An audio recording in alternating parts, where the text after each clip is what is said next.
Hello and a warm welcome to all. It's finally time to kickstart the very first event lined up for Ishanya 2021. I am Prakash and I'm your host for the event.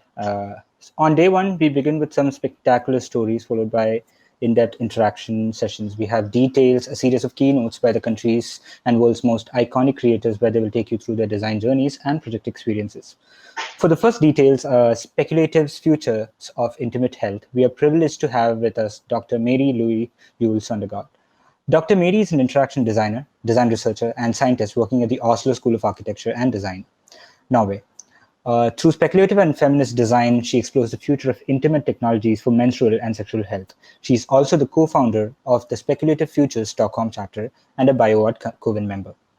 In this talk, titled Speculative Futures of Intimate Health, Dr. Mary Louise will present her design and research into future technologies for intimate health, including how wearables, artificial intelligence or machine learning, conversational agents, and robotics can be designed to support healthier lives, gender equality, and social justice. This is a request to the audience to do put up your questions in the questions tab on the right side of your screen. And I would now like to hand the stage over to Dr. Mary Louise Juul. Welcome, ma'am. Thank you so much, Prakash. Thank you so much. I will see if I can share my screen.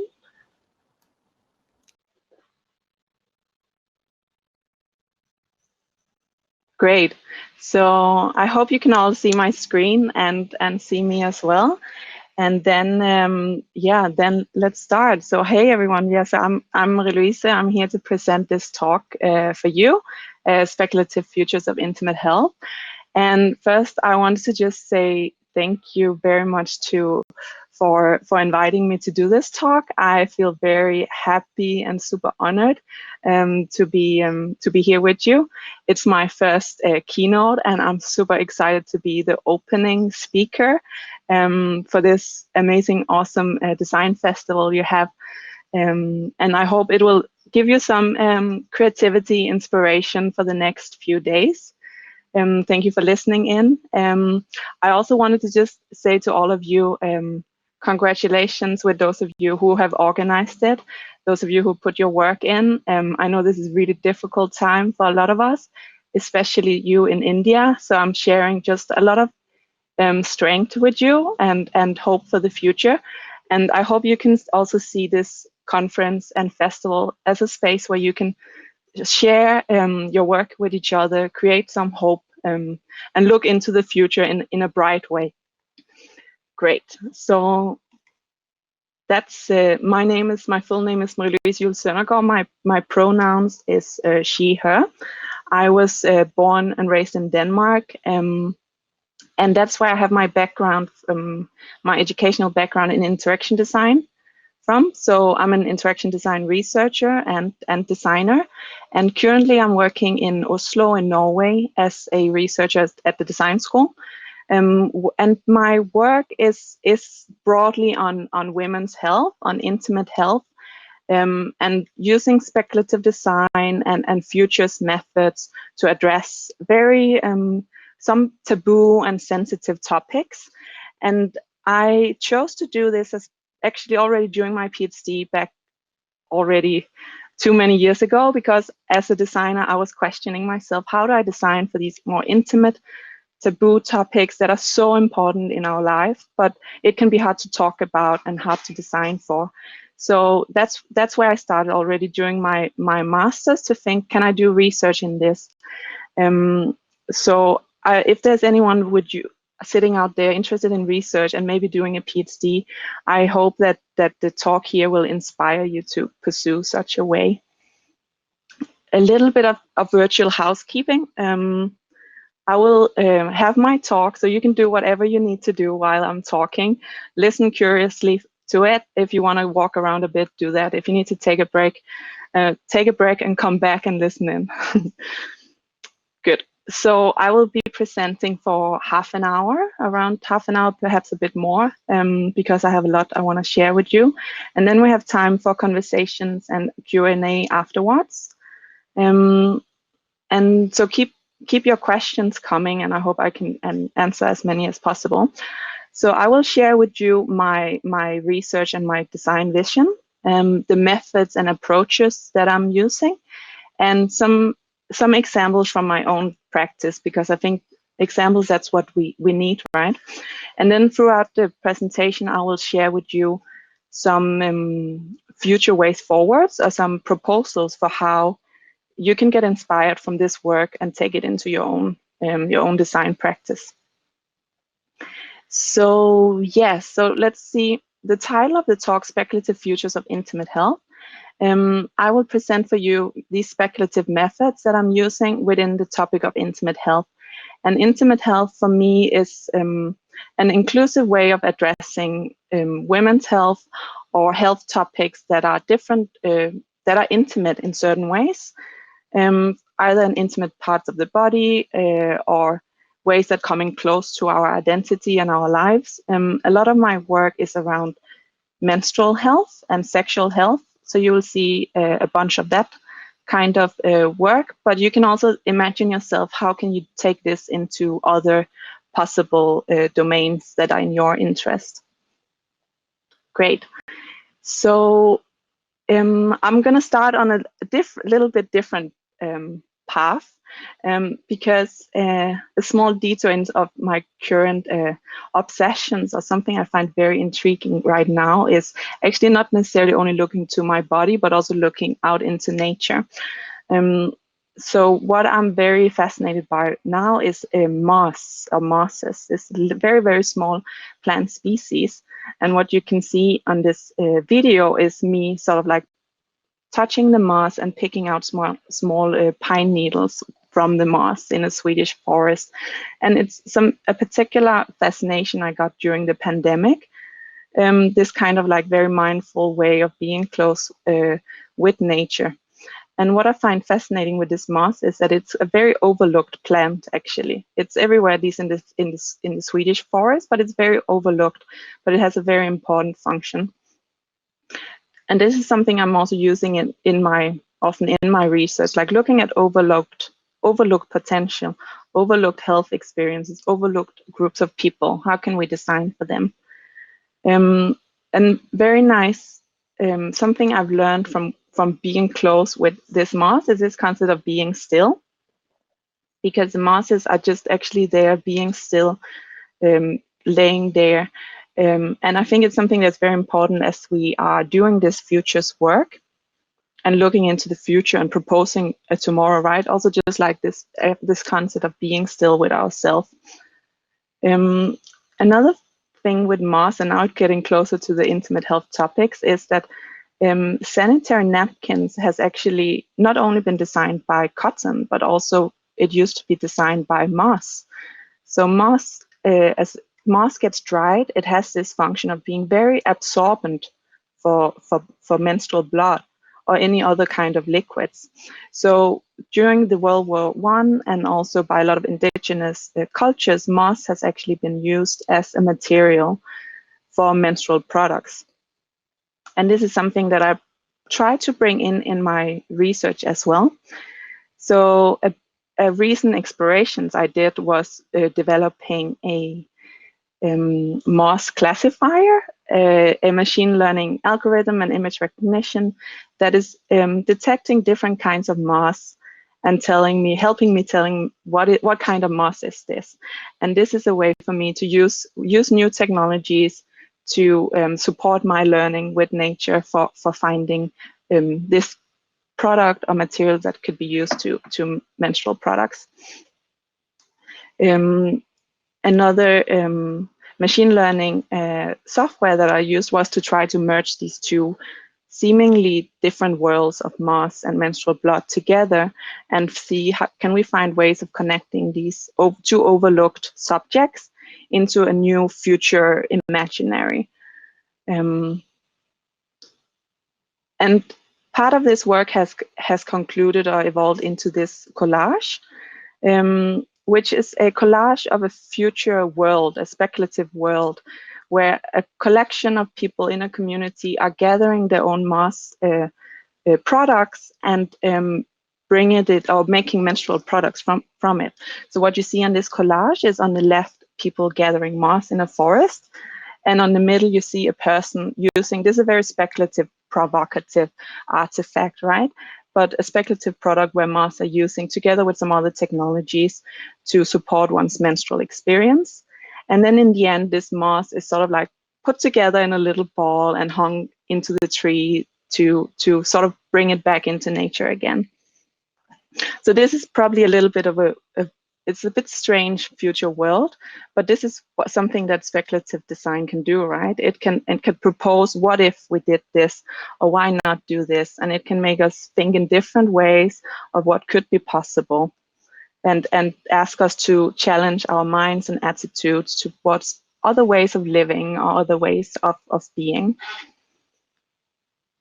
So that is, these are some of the questions that I ask myself in my research.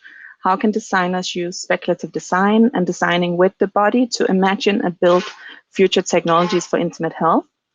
The second, how can design of future technologies raise awareness and create positive change for menstrual and sexual health, reproductive rights and gender equality? And here, where the first question is more about the methods that we use in design, the second question is really thinking about, if you're designing for a domain, for instance, sexual or menstrual health, then you're not only designing for one individual experience, you're also designing for this broader societal perspective that the experience is part of, right? So we don't only use our design skills for addressing menstrual sexual health, but we also use it to raise awareness for, it could be menstrual health education, or the broader reproductive rights of women, or gender equality, or equalities of other intersections related to race or different bodies, and so on. And then the third question that I have here is, how can future technologies such as wearables, AI, ML, conversational agents, and robotics invite people to get closer to their bodies and closer to the environment? So those are the three intersections I do my work within: intimate health, new technologies, and larger perspectives on gender and sustainability.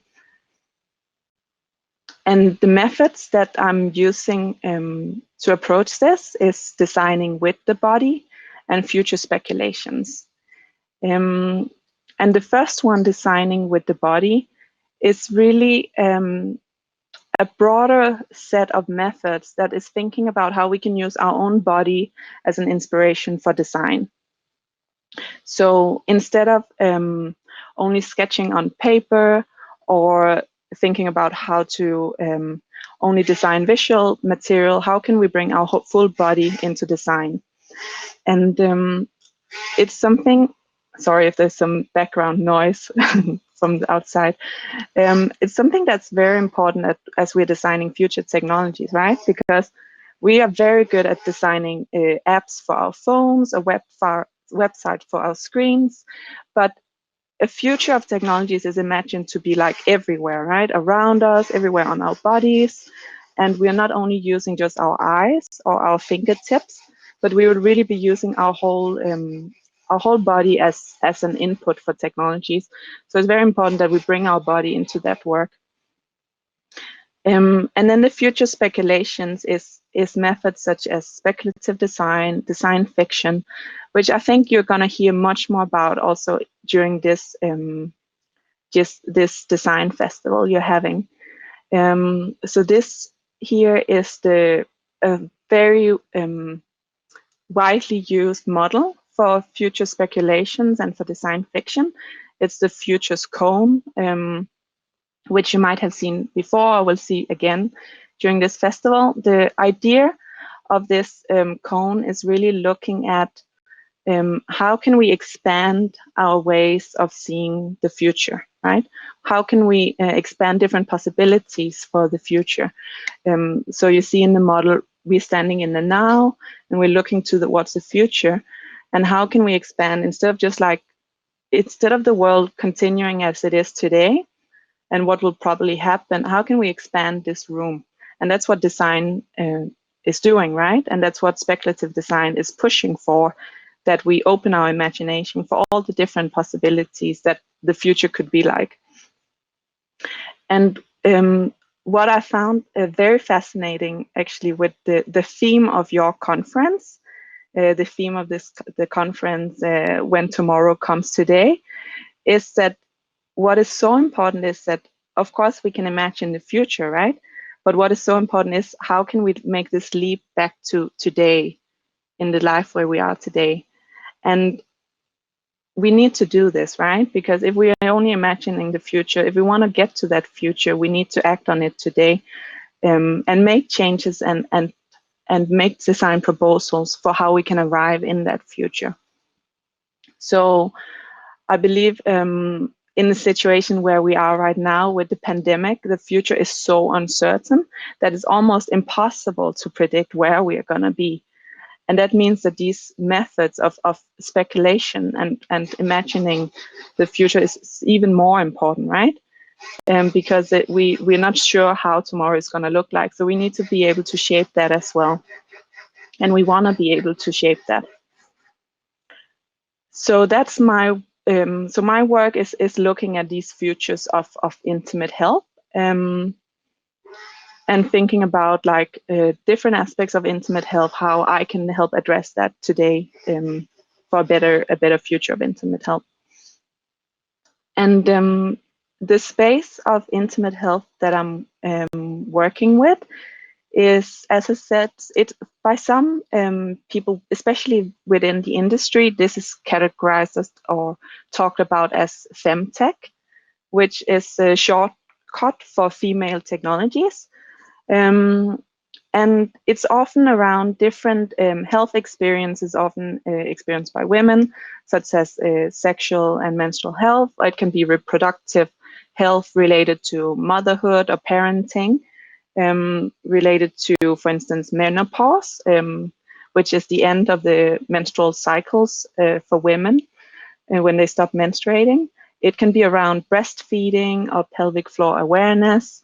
A lot of different health experiences which are very critical for a lot of people. So for instance, the quote here says, with 50% of the global population as target customers and a market potential of $50 billion by 2025, Femtech is hailed as the next big phenomenon in the women's health market. And these are all technologies which are extremely critical and for people's lives, and you hadn't seen a lot of innovation in this area for decades, actually, and it's only just started within the last 5 years or something, all these products. And one of the reasons it has been so underdeveloped, a lot of people are referring to, is the lack of representation of women within technology fields. But now we're seeing more and more representation and more diversity within technology, and that's also why we're seeing more and more of these products addressed specifically to women, right? So it's changing now, which is absolutely amazing. But what my research is trying to do is also trying to keep questioning, okay, so what kind of products are we then making? Could we still expand our imagination for how these products could be developed? Because a lot of these products for health is looking at the body as something to be controlled in a way, or something to be fixed. And these very rich bodily experiences, for instance, related to menstrual cycle or to parenting, it's very bodily rich, but when they are boiled down to technology, they just become represented on a screen, and they just become represented through data, right? Numbers on a screen. So my work and my design work is trying to open up, how can we think of these health experiences in a more holistic way, closer to the body. Yes, so that is what my work is sort of arguing, that we need also critical and feminist design approaches that engage also the body and the possible futures of this design space. Good. So let me just have some water and then I keep going. Okay, so what I would love to do now is to share examples from my own design practice. And as I told you, I'm working as a design researcher at the university, right? So that gives me quite a lot of a big span of explorations for my design practice. And the way you work as a designer within the university is often to use your design practice as a vehicle for doing research. So basically, it means that the design practice becomes a way of generating new knowledge. And often this is categorized or talked about as research through design. And that's a quite big field within the academic world, within both design research, but also within HCI, human-computer interaction. Becoming more and more widely used, like design research, research through design. So all my examples are part of this kind of methodology. So I want to start presenting some work, my work that I did throughout my PhD. So a lot of the early work that I did during my PhD was looking at wearables. So computers coming closer to our bodies, body-worn technologies, and especially looking at how these body-worn and wearables could be developed for experiences of menstruation and sex and sexuality. So the first example I want to share was a project called Period Share, and this project, I was really looking into the experience of tracking your menstrual cycle. So around 2015, a lot of new apps started coming on the market, these period tracking apps and menstrual cycle tracking apps, where people who are bleeding can track their own menstrual cycle. So when they're menstruating, they can track their mood, they can track when they're ovulating and so on. But what was quite common for all these menstrual tracking apps was that this data that you would gather about your body would be something you would only keep for yourself. So it was still designed in a way that somehow kept menstruation as something that you would hide or that would be secret, which is a very common cultural understanding of menstruation as something that can be taboo or something that is stigmatized.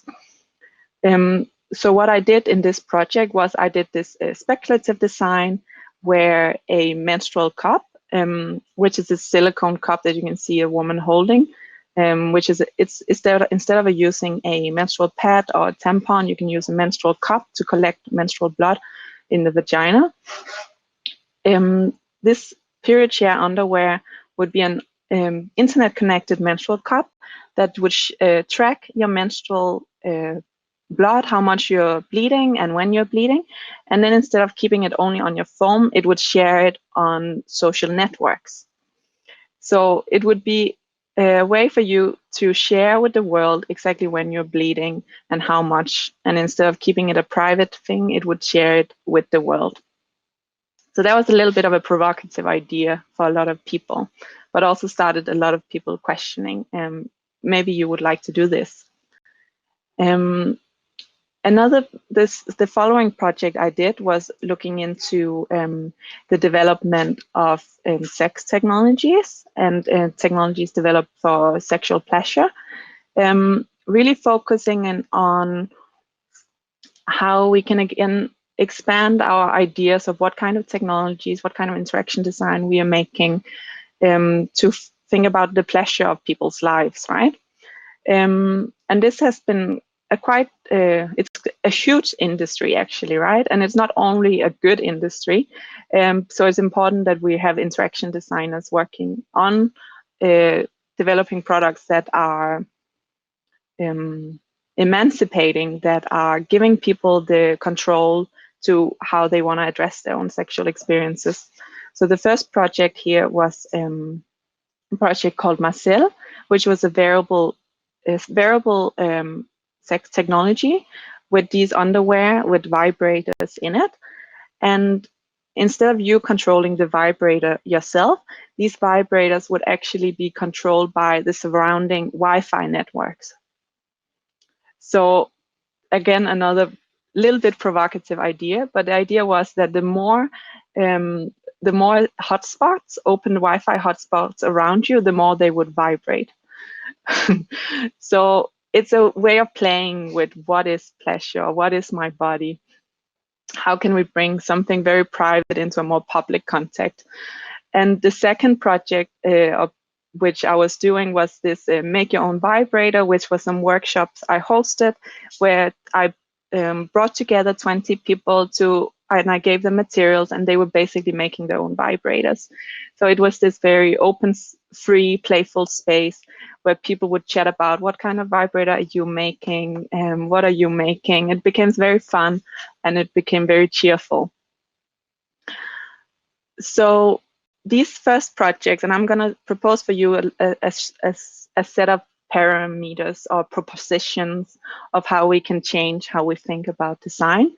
And the first two I have here is thinking about how can we take something that is private or something that is taboo and push it towards something that might be able to share or something that might be able to talk about in the public, right?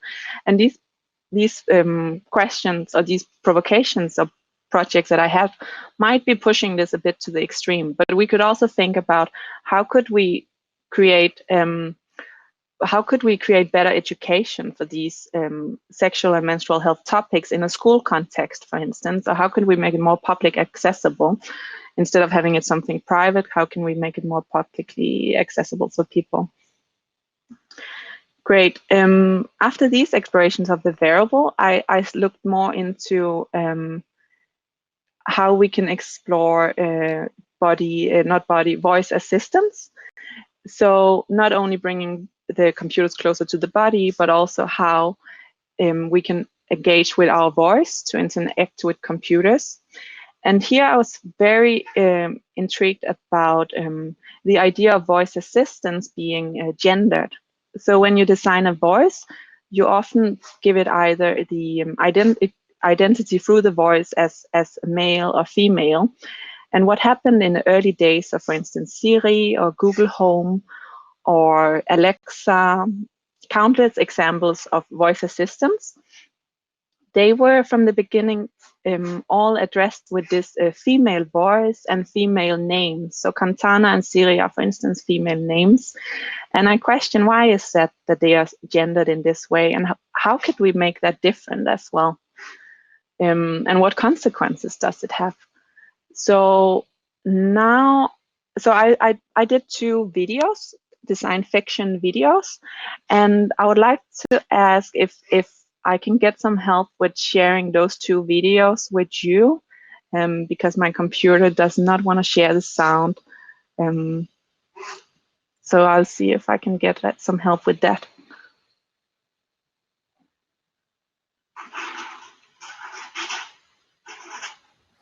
Hi, Miri. I will just share the video from my end then.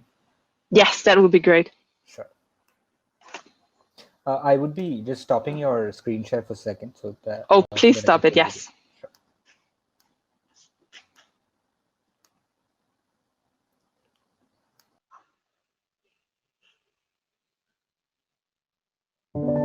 Welcome, Tomoko. I'm you. I am your personal assistant. I can help you with your diet, menstrual cycle, and birth control. Nice to meet you. Now please go ahead with what you usually do. Analyzing your package. Your period is expected to start today, so your blood pressure will get lower. Make sure to eat natural fruits to compensate for your blood pressure. Okay. I can also regulate your birth control for you. Do you want to get pregnant? Oh no, I'm not ready for that. I understand. Whenever you're ready in the future, just let me know. Enjoy your day. Good morning, Tomoko. Good morning, you. You are in your last day of your period. You're still bleeding a bit, but it should stop tonight. Are you sure? Yes, you can trust me. Hey, you. Should I use protection? You will ovulate in 6 days. Your fertile window has not arrived yet, so it is safe without protection. Have fun! Your fertile window is coming up. Remember to use protection. Make sure to get some fatty acids in your diet. Great job on your healthy meals. It is safe without protection. Tomoko, I went through your data and it looks like my predictions have been wrong. You got pregnant. Oh, what? But you said I couldn't get pregnant. I'm so sorry to tell you this. I know you didn't want to become pregnant. You trusted me and I was wrong. I am sorry. How is this possible? Your cycle is slightly irregular, but your pattern is very stable. My algorithms are tuned to adjust this, and they predicted that everything should have been safe. What? Oh, Tomoko, I am sorry. Deciding what to do about an unexpected pregnancy can be very difficult, but I'm here for you, and together we will figure it out. How do you feel? Tomoko, do you think I can get your permission to send this diagnostic to prevent it from happening again?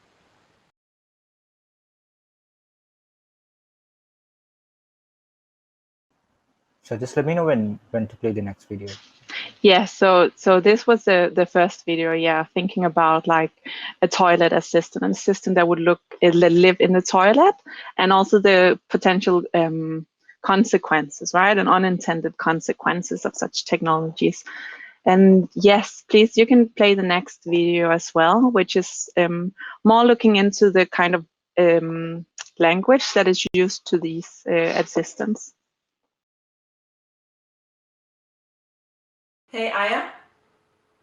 You're hot. I wish I could say the same about you. Hey, Aya? You're hot. Why are you saying this? Do you miss attention? You're hot. Sending, you are hot, to your mother. Hey, Aya? You're hot. You also look good. Do you work out a lot? You're hot. You should not use this kind of language to anyone. You will only hurt people with this. You're hot. Shut up, asshole. Hey, Aya? You're hot. I will mute myself for 10 minutes. Hey, Aya? Hey, Aya? Hey, Aya? Great, thank you.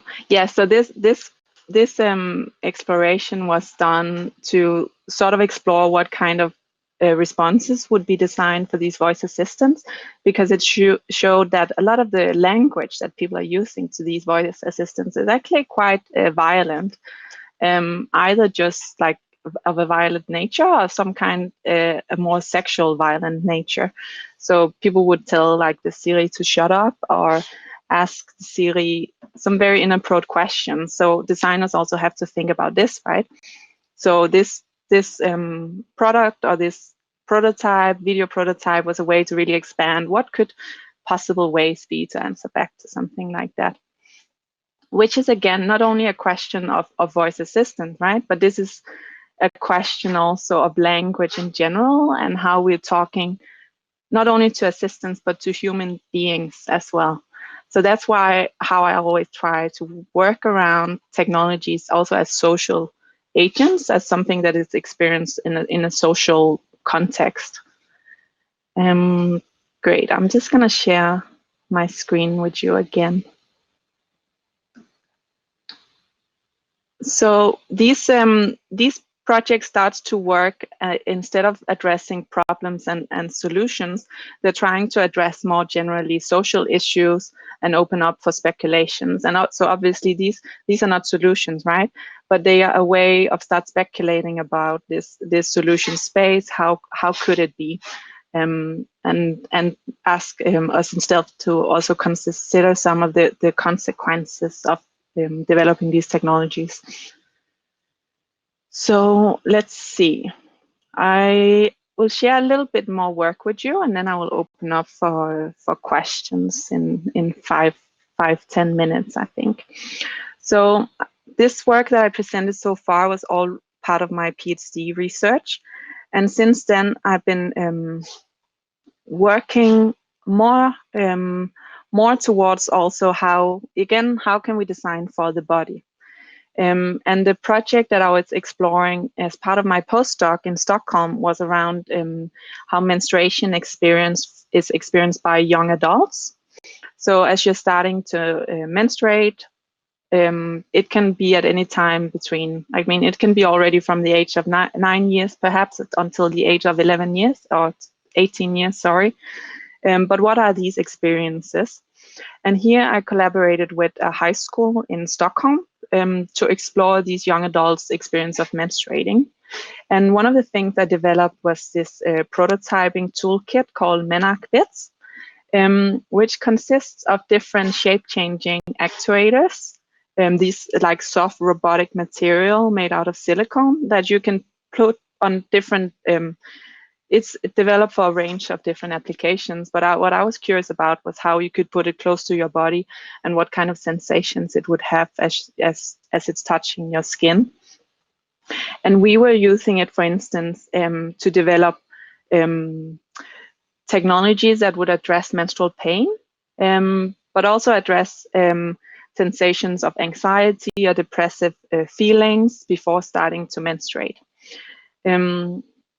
And what was really important in this was that it's not only the development of technologies, right? But doing these workshops with the high schools in Stockholm also worked as a way of menstrual health education, actually, as a way of becoming more literate on the topic of menstruation, but also becoming more literate on one's own bodily feelings, of how one's own body feels as it starts to menstruate. And one thing that was quite intriguing was also thinking about the actual materiality of one's body. Not only the sensation, but also thinking about the menstrual blood, the bodily fluids in itself, because normally this is just washed out in the toilet or thrown away. But what is very interesting is that actually a lot can be learned about one's health by looking at one's bodily fluids. So here I was looking at and addressing what it would mean to not be afraid of touching oneself, but coming into a closer relation with oneself as well. So this adds a few points or propositions for my work, thinking not only about the individual, but the collective, not only about data, but material, and not only about the mind, but thinking about the whole body. Yes, and the last project I wanted to share with you was a series of images, of which you already saw the one around this proposal of mass. And this is a series of images or speculative scenarios that's called Scaling Bodily Fluids for Utopian Fabulations.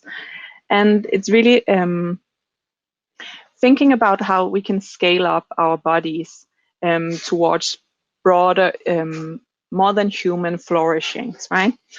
So the first image that you see here is a tea ceremony where people are coming together and having making teas in relation to where they are in their menstrual cycle. So this doesn't have to have anything to do with menstrual cycles as such, actually, but thinking about the state of the human body as it is in, and using technologies as a supporter for yourself to understand your bodily health, and then gathering around something simple as drinking tea in order to experience this together. And the second is the mass that you already heard about. And then the last two images here, one is around thinking of infrastructure of human bodily fluids and expanding that. And the fourth one is a more speculative one, which is thinking about an abundance of breast milk. And this is super speculative, but what if we could think of a ship full of breast milk that would suddenly explode in the middle of the ocean and contribute to more than human flourishing? And these collages are definitely a tool for starting to debate and think about our futures, what kind of future we want to live in, and really expand how design can be used as a tool for imagining futures.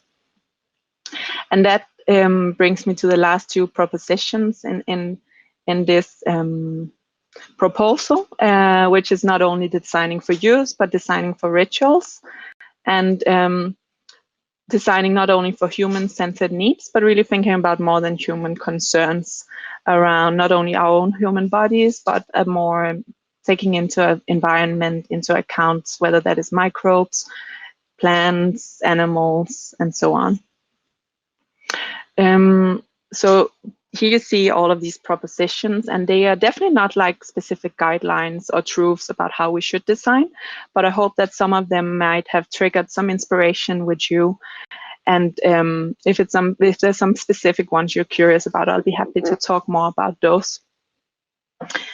Yes, so just going back to the theme as the last part in this presentation, what I think is so interesting, and I think we can talk more about this, is that obviously we need these speculative methods, right, to imagine different realities, but in the end it still needs to be reacted upon today, right? But what I think these speculative methods can do is that they can really go from looking at very specific individual needs of one human body to look in a wider perspective of what are some of the global issues that we are facing, right? So whether we are thinking about climate justice, whether we are thinking about pollution, whether we are thinking about broader issues related to social justice, such as racism, sexism, or classism, then these speculative methods can be a tool for us designers to engage with these problems, huge global problems, and bring them back to today through our design practice, because our design practice really brings these big speculations into a very tangible form that we can start discuss. So the last thing that I think also when tying it to back together to where we are today is that as we're starting with these speculative imaginations, I think it's so important to anchor it also in our bodies, where we are today. So anchor it in the present state of our intimate health, and also with how we are coming to touch with the environment around us. Good. So yeah, that was it. So with that said, I just want to say thank you all for listening in, and thank you for the questions already in the chat. And thank you again to everyone who organized this amazing design festival. And I'm wishing you lots of care and good time with the festival in the next few days.